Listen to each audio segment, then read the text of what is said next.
ಕಣ್ಣೀರು ಬೇಡ, ಕಣ್ಣೀರು ಬೇಡ. ದೇವಿ ಜೊತೆಗೆ ಕಷ್ಟ ಪರಿಹಾರ ಹೊಣೆ ಅವಳದ್ದು. ಇಲ್ಲಪ್ಪ, ಇವಳಿಂದ ಏನು ಸಾಧ್ಯ ಇಲ್ಲ. ಅವಳತ್ರ ಎಲ್ಲಾ ತರ ಕೇಳ್ಕೊಂಡಾಯ್ತು, ಬೇಡ್ಕೊಂಡಾಯ್ತು, ಆದ್ರೆ ನಿನ್ ತಾಯಿ ಮನ್ಸು ಕರಗ್ತಿಲ್ಲಪ್ಪ. ಇವಾಗ ನಾನ್ ಕೇಳ್ಬೇಕಾಗಿರೋದು ಒಂದೇ, ಯಾಕಿನ್ನು ನನ್ ಪ್ರಾಣನ ಉಳಿಸಿದ್ಯಾ ಅಂತ. ದುರ್ಗಾ! ಅಪ್ಪ, ನೀನ್ ಏನು ಹೇಳ್ಬೇಡ, ಕೇಳೋ ತಾಳ್ಮೆ ನನಗುಳ್ದಿಲ್ಲ. ಪುಟ್ ಮೇಡಮ್ ಉಳಿತಾಳೆ ಅಂದ್ರೆ ನಾನು ಏನ್ ಮಾಡೋದಕ್ಕೂ ಸಿದ್ಧ ಅಪ್ಪ. ನನ್ನ ಜೀವನದಲ್ಲಿ ನಾನು ಇಷ್ಟಪಟ್ಟಿರೋದ ಎಲ್ಲಾನು ಕಳ್ಕೊಂಡ್ಬಿಟ್ಟಿದ್ದೀನಿ. ನನ್ನವರು ಅನ್ನೋರು, ನಮ್ಮಮ್ಮ ನಮ್ಮಕ್ಕ ಎಲ್ಲರೂ ನನ್ನಿಂದ ದೂರ ಹೋಗಿದ್ದಾರೆ. ಇನ್ನೇನು ಉಳ್ದಿದೆ ಅಪ್ಪ ನನ್ ಕಳ್ಕೊಳ್ಳೋದಕ್ಕೆ. ಈಗ ಅಕ್ಕನ ಕುಟುಂಬ ನನ್ನ ಕುಟುಂಬ ಅಲ್ವಾ ಅಪ್ಪ? ನಿಜ ನಿಜ. ಕಾಲ ನೋವು ಸರಿ ಆಗತ್ತೆ, ಸರಿ ಆಗತ್ತೆ, ಇದು ಸತ್ಯ. ತಾಳ್ಮೆ ತಾಳ್ಮೆ. ಇಲ್ಲಪ್ಪ, ಏನು ಸರಿ ಆಗೋದಿಲ್ಲ. ಸರಿ ಆಗೋದಕ್ಕೆ ನಿನ್ ದೇವಿ ಬಿಡೋದಿಲ್ಲ. ಮೇಲಿನ ಮೇಲೆ ಬರೀ ನೋವು ಕಷ್ಟ ಕೊಡ್ತಾಳೆ ಹೊರತು ನನ್ ಬದುಕಲ್ಲಿ ಸಂತೋಷ ಸಣ್ಣ ಭಾಗನು ಕೊಡೋದಕ್ಕೆ ಇವಳು ತಯಾರಾಗಿಲ್ಲ ಅಪ್ಪ. ಅಪ್ಪ, ಪುಟ್ ಮೇಡಮ್ಗೆ ಏನಾದ್ರೂ ಆದ್ರೆ ನಾನು ಹೇಗಪ್ಪ ಬದುಕಿರೋದು? ಬಾಸ್ ಏನಪ್ಪ ತಪ್ಪು ಮಾಡಿದ್ದಾರೆ? ಮಗಳ ಮೇಲೆ ಜೀವನ ಇಟ್ಕೊಂಡಿದ್ದಾರೆ. ಅವಳಿಗೇನಾದ್ರೂ ಆದ್ರೆ ಅವ್ರು ಬದುಕಿರಲ್ಲಪ್ಪ. ತನ್ನ ಮಗಳು ಈ ಕಣ್ಬಿಡ್ತಾಳೆ ಆ ಕಣ್ಬಿಡ್ತಾಳೆ ಅಂತ ಇಡೀ ಮನೆ ಕಾಯ್ಕೊಂಡು ಕೂತಿದ್ಯಪ್ಪ. ಆದ್ರೆ ನಮ್ ಕನ್ಸು ಆಸೆ ನಿಜ ಆಗಲ್ಲ ಅಂತ ಪದೇ ಪದೇ ಆ ನಿನ್ ದೇವಿ ನಿಜ ಮಾಡ್ತಾನೆ ಬಂದಿದ್ದಾಳೆ. ಅಪ್ಪ, ನನ್ ಮದ್ವೆ ಆದ ಹೊಸದ್ರಲ್ಲಿ ಬಾಸ್ನ ನನ್ ಗಂಡ ಅಂತಾಗ್ಲಿ, ಪುಟ್ ಮೇಡಮ್ನ ನನ್ ಮಗಳು ಅಂತಾಗ್ಲಿ ಪೂರ್ತಿಯಾಗಿ ಒಪ್ಕೊಳಕ್ ಆಗ್ತಿರ್ಲಿಲ್ಲ ಅಪ್ಪ. ಆದ್ರೆ ಬರ್ತಾ ಬರ್ತಾ ಪುಟ್ ಮೇಡಮು ನನ್ ಹೆತ್ತ ಮಗಳೇ ಏನೋ ಅಂತ ಅನ್ಸೋದಕ್ ಶುರುವಾಯ್ತು. ನನ್ನ ಅವಳ ಮಧ್ಯ ಏನೋ ಅಪರೂಪದ ಬಾಂಧವ್ಯ ಬೆಳೀತು ಅಪ್ಪ. ಯಾವಾಗ ಅಂಬಿಕಾ ನನ್ ಸ್ವಂತ ಅಕ್ಕ ಅಂತ ಗೊತ್ತಾಯ್ತೋ ಆಗ ನನ್ ಮನ್ಸು ಪುಟ್ ಮೇಡಮು ನನ್ ಮಗಳು ಅಂತ ಪೂರ್ತಿಯಾಗಿ ಒಪ್ಕೊಳ್ತು ಅಪ್ಪ. ತಾಯಿನ ಕಳ್ಕೊಂಡು ಆ ಪುಟ್ಟ ಮಗು ಎಷ್ಟು ನೋವು ಅನುಭವಿಸ್ತಾ ಇತ್ತು ಅಂತ ಆ ಕಲ್ ಮನ್ಸಿನೊಳಗೆ ಹೇಗಪ್ಪ ಗೊತ್ತಾಗುತ್ತೆ? ಹೆಂಡತಿನ ಕಳ್ಕೊಂಡ್ಮೇಲೆ ಹಗ್ಲು ರಾತ್ರಿ ಆ ಜೀವ ಎಷ್ಟು ವ್ಯಥೆ ಪಟ್ಟಿದೆ ಅಂತ ಇವಳಿಗೆ ಅರ್ಥ ಆಗಲ್ಲ ಅಪ್ಪ. ಬಾಸ್ ನನ್ನ ಹೆಂಡತಿ ಅಂತ ಒಪ್ಕೊಂಡ್ರು. ನಾನು ಅವ್ರನ್ನ ಗಂಡ ಅಂತ ಸ್ವೀಕರಿಸಿ ಪುಟ್ ಮೇಡಮ್ಗೆ ನಿಷ್ಕಲ್ಮಶವಾದ ತಾಯಿ ಪ್ರೀತಿ ಇನ್ನೇನ್ ಕೊಡ್ಬೇಕು ಅಂತ ಅನ್ಕೊಳ್ಳೋಷ್ಟ್ರಲ್ಲಿ ಯಾವುದೋ ರೂಪದಲ್ಲಿ ಕಷ್ಟನ ತಂದಿಟ್ಟು ಆಟ ನೋಡ್ತಿದ್ದಾಳಪ್ಪ.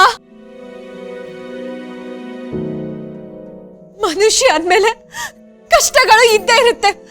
ಕಷ್ಟ ಕೊಡ್ಲಪ್ಪ, ಆದ್ರೆ ಅದಕ್ಕೂ ಒಂದ್ ಮಿತಿ ಇರುತ್ತೆ ಅಪ್ಪ. ಒಂದ್ ಕಷ್ಟ ಮುಗೀತು ಅಂತ ಅನ್ಕೊಳ್ಳೋಷ್ಟ್ರಲ್ಲಿ ಮತ್ತೊಂದ್ ಕಷ್ಟ ತಂದಿಟ್ರೆ ಹೇಗಪ್ಪ ಸುಮ್ನೆ ಇರೋದು? ಇಲ್ಲ, ನನ್ನಿಂದ ಇನ್ನಿದನ್ನೆಲ್ಲ ನೋಡ್ಕೊಂಡು ಸುಮ್ನಿರೋದಕ್ಕಾಗಲ್ಲ ಅಪ್ಪ. ಪುಟ್ ಮೇಡಮ್ ಸರಿ ಹೋಗ್ತಾಳೆ ಅಂದ್ರೆ ಬಲಿ ತಗೊಳ್ಳಿ.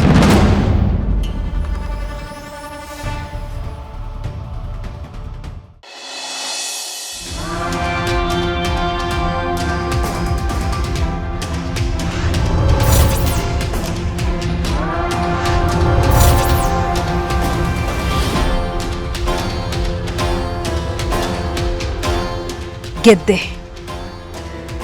ಇನ್ನೇನ್ ಗೆದ್ದೇ ಬಿಟ್ಟೆ. ಅಮ್ಮ, ಮಂಜರಿ ಅಮ್ಮ, ನೋಡಿದ್ರ ಈ ಸೃಷ್ಟಿಯನ್ನೇ ಆಳುತ್ತೇನೆ ಅಂತ ಬೀಗ್ತಾ ಇದ್ದ ಆ ದೇವಿಯ ದಿವ್ಯ ಶಕ್ತಿ, ಆಕೆಯ ಪರಮ ಭಕ್ತರ ರಕ್ಷಣೆಯ ಕವಚ ಎಲ್ಲವೂ ಈ ಕ್ಷಣಕ್ಕೆ ಈ ನನ್ನ ಮಾಯಾವಿ ಮಡಿಕೆಯೊಳಗೆ ಸದ್ದಿಲ್ಲದೆ ಬಂಧಿಯಾಗ್ತಾ ಇದೆ. ಇನ್ನು ನಮ್ಮ ಪಾಲಿಗೆ ಉಳಿದಿರುವುದು ಗೆಲುವು ಮಾತ್ರ. ಮಾಳವಿಕ, ಗೆಲುವು ಇನ್ನೂ ಸಂಪೂರ್ಣವಾಗಿ ನಿನ್ನ ವಶವಾಗಿಲ್ಲ. ಇನ್ನು ಕೊನೆಯ ಹಂತ ಬಾಕಿ ಇದೆ. ಅಲ್ಲಿಯವರೆಗೆ ತಾಳ್ಮೆ ಇರಲಿ. ಇನ್ನು ಕೊನೆ ಆಗ್ಬೇಕಾಗಿರೋದು ಆ ಹಿತ್ತಾಳ ಪ್ರಾಣ ಮಾತ್ರ. ದೇವಿಯ ರಕ್ಷಣೆಯನ್ನೇ ನಾನು ತಡೆದಿರ್ಬೇಕಾದ್ರೆ ಇನ್ನು ಹಿತ್ತಾಳ ರಕ್ಷಣೆ ಮನುಷ್ಯರಿಂದ ಅಸಾಧ್ಯ ಅಮ್ಮ, ಅಸಾಧ್ಯ. ಆ ದೇವಿಗೆ ತನ್ನ ಶಕ್ತಿಯನ್ನೇ ಉಳಿಸ್ಕೊಳ್ಳೋದಕ್ಕಾಗ್ತಾ ಇಲ್ಲ. ಇನ್ನು ಹಿತ್ತಾಳ ಪ್ರಾಣವನ್ನ ಹೇಗೆ ಕಾಪಾಡ್ತಾಳಮ್ಮ? ಆ ಹಿತ್ತಾಳ ಪ್ರಾಣ ಪಕ್ಷಿ ದೇಹ ಅನ್ನೋ ಪಂಜರದಿಂದ ಬಿಡುಗಡೆಯಾಗಿ ಶಾಶ್ವತವಾಗಿ ಈ ಪ್ರಪಂಚದಿಂದನೇ ಹಾರಿ ಹೋಗುವ ಕ್ಷಣ ಬಹಳ ಹತ್ತಿರದಲ್ಲೇ ಇದೆ. ಅವಳ ಪ್ರಾಣವನ್ನ ಉಳಿಸುವ ಅವಕಾಶ ನನ್ನ ಹೊರತಾಗಿ ಇಡೀ ಪ್ರಪಂಚದಲ್ಲಿ ಯಾರಿಗೂ ಇಲ್ಲ. ನಾನು ಜಗನ್ಮಾತೆ, ಸೃಷ್ಟಿ ಸ್ಥಿತಿ ಲಯಗಳ ಒಡತಿ ಅಂತ ಬೀಗ್ತಾ ಇದ್ದ ಆ ದೇವಿಯ ದಿವ್ಯ ತೇಜಸ್ಸನ್ನೇ ಕಟ್ಟಾಕಿದ್ದೀನಿ ಅಂದ್ರೆ ನನ್ನ ಸಾಮರ್ಥ್ಯ ಅವಳಿಗಿಂತಲೂ ಹೆಚ್ಚು. ಕಾಪಾಡೋ ಕೈಗಳನ್ನೇ ಕಟ್ಟಾಕಿದ್ದೀನಿ ಅಮ್ಮ. ಇನ್ನೂ ಹಿತ ಬದುಕುಳಿಯೋದು ಅಸಾಧ್ಯ. ಅವಳ ಉಸಿರು ನಿಂತು ಆ ಮನೆಯಲ್ಲಿ ಸಾವಿನ ಸೂತಕ ಕವಿಯೋದು 100ಕ್ಕೆ 100ರಷ್ಟು ನಿಶ್ಚಿತ. ಅತಿಯಾದ ವಿಶ್ವಾಸ ಸೋಲಿಗೆ ದಾರಿ ಮಾಡಿಕೊಡಬಹುದು ಮಾಳವಿಕ.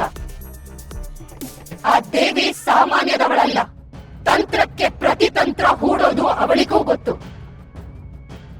ಆ ಹಿತ್ತಾಳ ಪ್ರಾಣ ನಮ್ಮ ವಶ ಆಗೋವರೆಗೂ ಗೆಲುವಿನ ನಿರೀಕ್ಷೆಯಲ್ಲಿ ಇರಬೇಕೇ ಹೊರತು ಗೆದ್ದೆ ಅಂತ ಬೀಗಬಾರದು.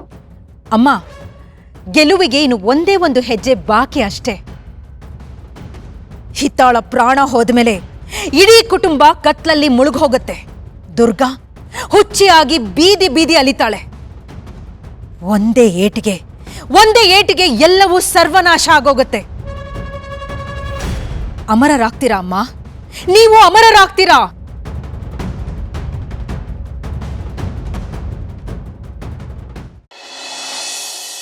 ಹೌದು, ಇದೇ ಸರಿ.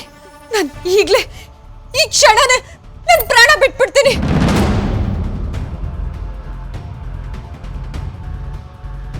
ಪ್ರಾಣ ತ್ಯಾಗ ಸರಿಯಲ್ಲ, ಇದು ಸರಿಯಲ್ಲ. ದುರ್ಗಾ,